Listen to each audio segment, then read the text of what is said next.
मैं मुसलमान हूं। मैं प्रधानमंत्री मुख्यमंत्री नहीं बन सकता क्योंकि मेरी तादाद कम है और जातिवाद ज्यादा।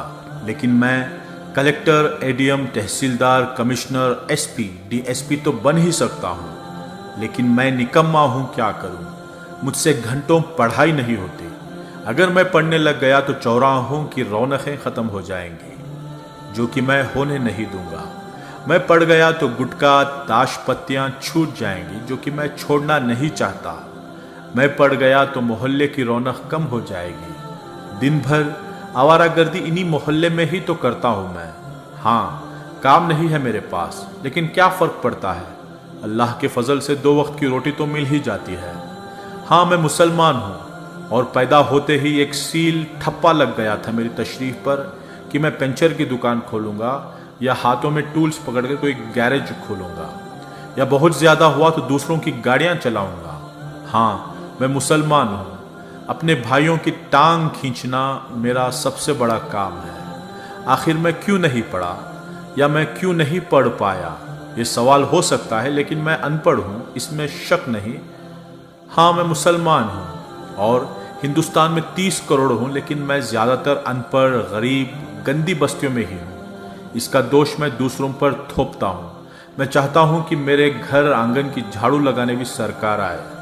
मैं मुसलमान हूं। मैं 15 फीट की रोड को 8 फीट की करने में भी माहिर हूं। फिर उस 8 फीट की रोड पर रिक्शा खड़ी करना भी मेरा अधिकार है। हाँ, मैं मुसलमान हूं जिसका धर्म पाकी आधा ईमान, तालीम अहम बुनियाद है, मानने वाला है, लेकिन मैं इस पर कभी अमल नहीं करता। मैं हमेशा सऊदी अरब, दुबई जैसे देशों की दुहाई देकर अपनी बड़ाइयाँ करता हूँ, लेकिन मैंने हिंदुस्तान में खुद पर कभी कोई सुधार नहीं किया, ना मैं सुधरना चाहता हूँ। हाँ, मैं मुसलमान हूँ, मैं अनपढ़ हूँ क्योंकि माँ बाप ने बचपन से गैरेज पर नौकरी में लगाया, और मैं गरीब घर से हूँ। बेहतर तालीम देने के लिए माँ बाप के पास पैसे नहीं थे, और मेरी कौम तालीम से ज़्यादा लंगरों पर तवज्जो देती है।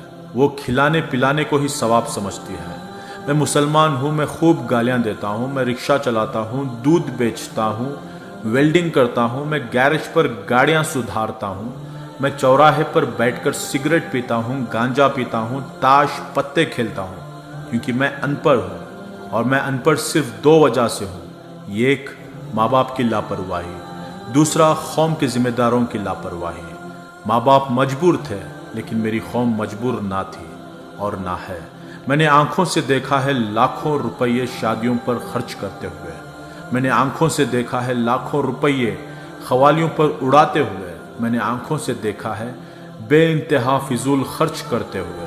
काश मेरे माँ बाप या मेरी कौम मेरी तालीम की फिक्रमंद होती तो आज मैं प्रधानमंत्री या मुख्यमंत्री ना सही, लेकिन मैं आज कलेक्टर, एडीएम, कमिश्नर जैसे बड़े पदों पर होता।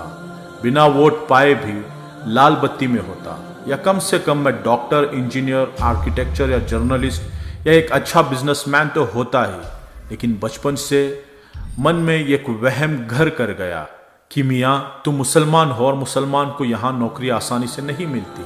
लेकिन मैं ये तो भूल ही गया कि मेरे नबी सल्लल्लाहु अलैहि वसल्लम ने तमाम जिंदगी तिजारत ही की और तालीम पर अहम जोर दिया। फिर मैं उनका उम्मती होकर नौकरी ना मिलने की बात सोचकर तालीमात क्यों हासिल नहीं करता। नोट दोस्तों, ये तहरीर सिर्फ इस्लाही पोस्ट के लिए लिखी गई है। रिक्शा चलाकर पेट पालना या वेल्डिंग करना, दूध बेचना, गैरेज के टूल्स पकड़ना या मजदूरी करना कोई गलत काम नहीं है, लेकिन हम इसके लिए पैदा हुए हैं, ये सोचकर तालीम हासिल ना करना गलत है। खूब पढ़ाई करो कि हर पद पर सिर्फ तुम दिखो, तुम्हें इज्जत से देखें, तुम पढ़े लिखे तबके में गिने जाओ। अंधविश्वास से दूर एक नई जिंदगी जीकर मुल्क व कौम की खिदमत करें, और जहां प्रोपोगंडा नामक चीज ही ना हो, आने वाली नस्लों को पढ़ा लिखा कर हम अब तक के अपने इतिहास को बदल दें।